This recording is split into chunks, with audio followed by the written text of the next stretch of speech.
El libro, Guerras de Bolivia, Manual Piloto de Historia Bélica de Bolivia, del historiador boliviano Jorge Abastoflor Frey. Guerra del Pacífico 1879-1884. Esta de todas las guerras que ha debido enfrentar Bolivia es la que más hondas repercusiones ha dejado en la moral colectiva de los ciudadanos bolivianos. El conflicto tiene sus raíces en el nacimiento mismo de la República y aún hoy resulta difícil su análisis debido a su complejidad. Los acontecimientos de naturaleza bélica relativos a la Guerra del Pacífico se remontan hasta el año 1857, momento en que una fuerza chilena, destacada desde la fragata Esmeralda, ocupa la población boliviana de Tocopilla. El presidente Linares envió a Chile al señor Manuel Macedonio Salinas para pedir al gobierno de ese país la indemnización por los daños causados en la ocupación y la firma de un tratado de límites definitivo que fue honroso para Bolivia. El gobierno chileno negó la invasión de territorio boliviano y se negó a celebrar un tratado de límites con Bolivia. El año 1863, durante el gobierno del general José María Chá, Bolivia comenzó a resentir el hecho de que el departamento del Litoral albergaba riquezas que estaban siendo explotadas por extranjeros, especialmente ciudadanos chilenos, sin ningún beneficio para el país. En este marco, la fragata chilena Esmeralda nuevamente interviene en Mejillones el año 1863. Ante tal agresión, el Congreso Extraordinario, reunido en la ciudad de Oruro, resuelve autorizar al presidente Achá a declarar la guerra a Chile si este país no cesaba la ocupación ilegal de territorio boliviano. Esto mediante ley de 5 de junio de 1863. Las tirantes relaciones con el Estado chileno experimentan una evidente mejora con la llegada al poder de Mariano Melgarejo. Gracias al espíritu de cooperación americana que surgió como producto de la guerra contra España, la invasión diplomática chilena, presidida por Aniceto Vergara Albano, consigue del gobierno boliviano un tratado de límites por el cual se fija la línea de frontera entre Bolivia y Chile en el paralelo 24 y la repartición de las ganancias de la explotación del guano existente entre los paralelos 23 y 25. El tratado fue firmado en Santiago el 10 de agosto de 1866. El diferendo limítrofe parecía solucionado, pero el aumento del volumen de exportaciones de guano y salitre incrementó el interés de Chile por dominar las regiones productoras de estos recursos naturales. En vista de esta situación,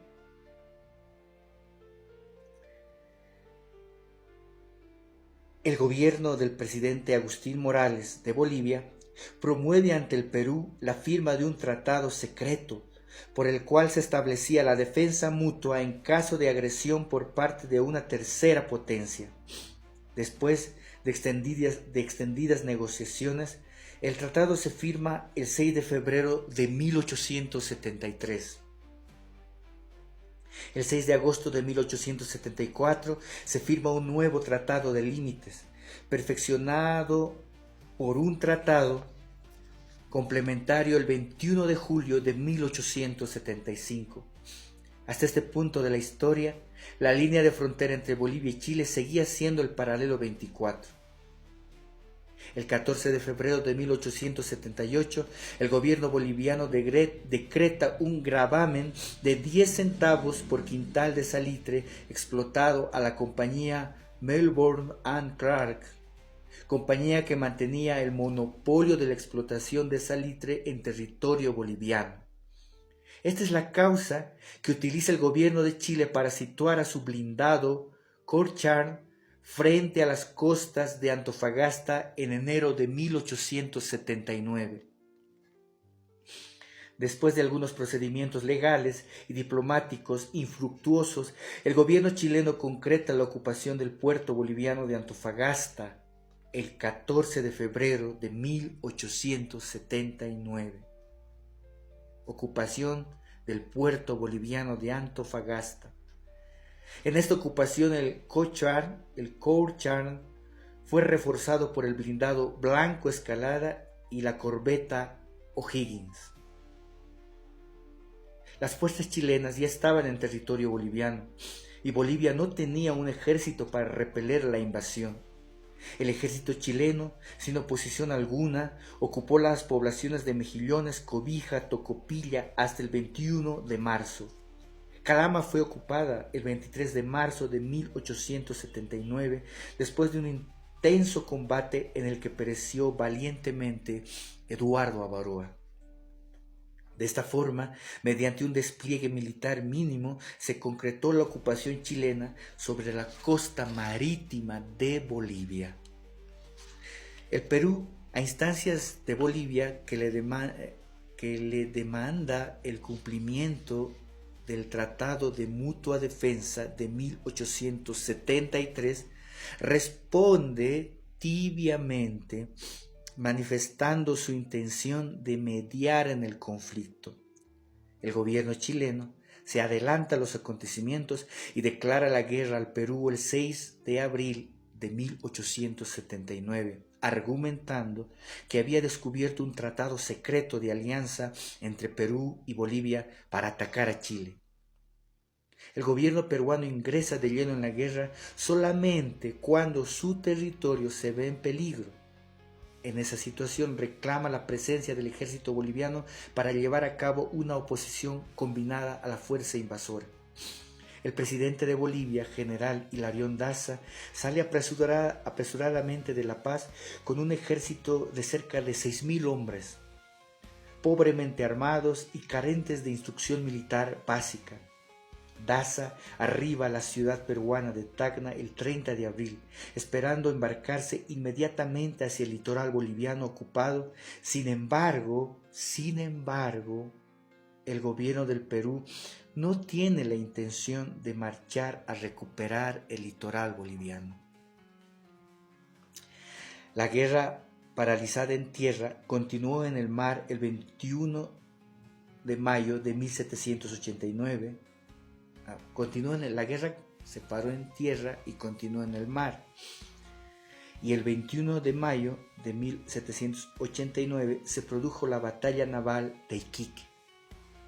Los blindados peruanos Huáscar e Independencia se enfrentaron a las naves chilenas Esmeralda y Covadonga.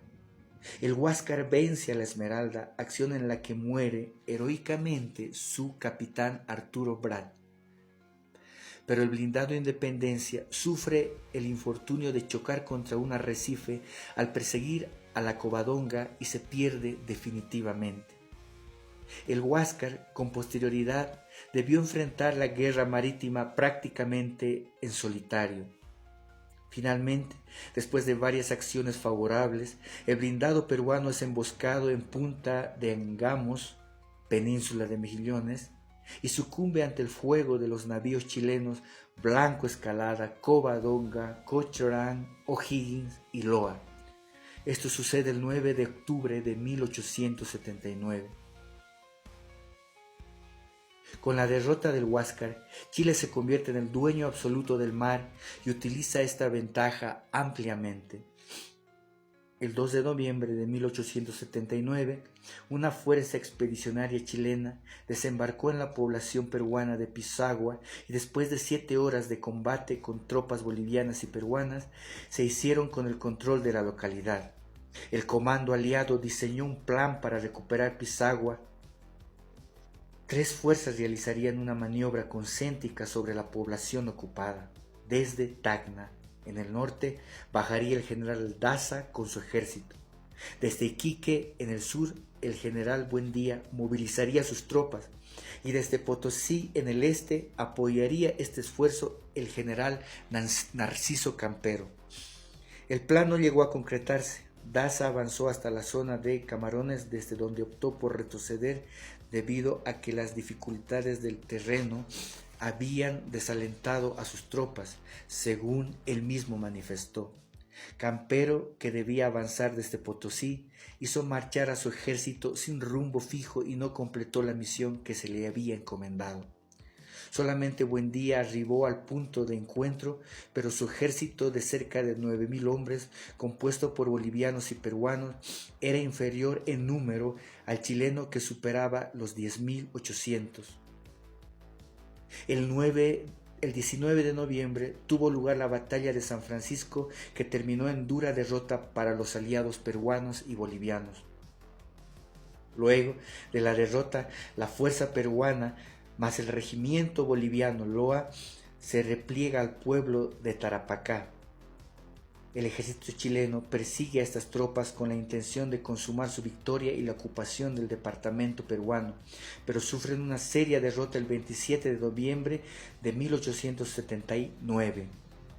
Sin embargo, los vencedores no pueden sostener su posición y se ven obligados a retroceder hasta Arica. De este modo, Chile se hacía dueño del departamento de Tarapacá, zona en la cual se explotaba el guano que exportaba el Perú. El contraste militar para los aliados tuvo repercusiones políticas. Los presidentes del Perú y Bolivia, general Mariano Ignacio Prado y general Hilarión Daza, respectivamente, fueron reemplazados. En estas circunstancias de incertidumbre política, el general Narciso Campero se convierte en el presidente de Bolivia y se une al ejército aliado en la ciudad de Tacna.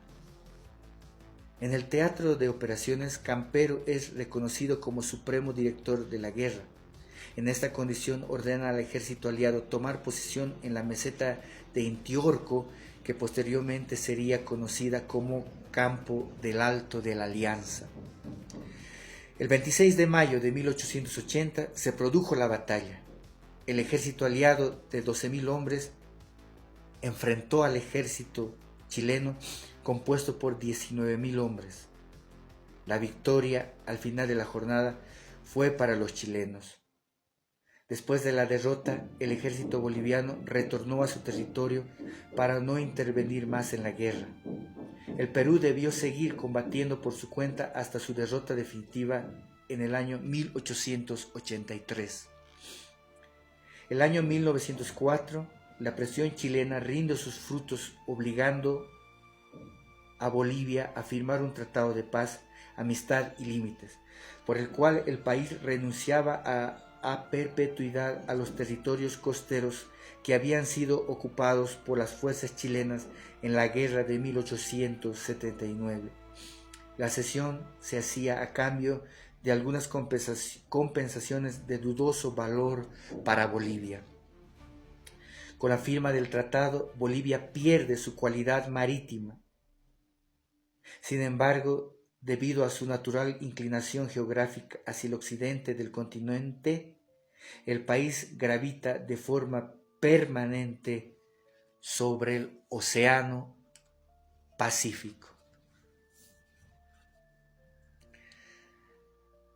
Escritos de historia del libro Guerras de Bolivia por el historiador boliviano Jorge Abastoflor Frey, en este marzo, para recordar y dar gloria y honor a nuestros héroes bolivianos.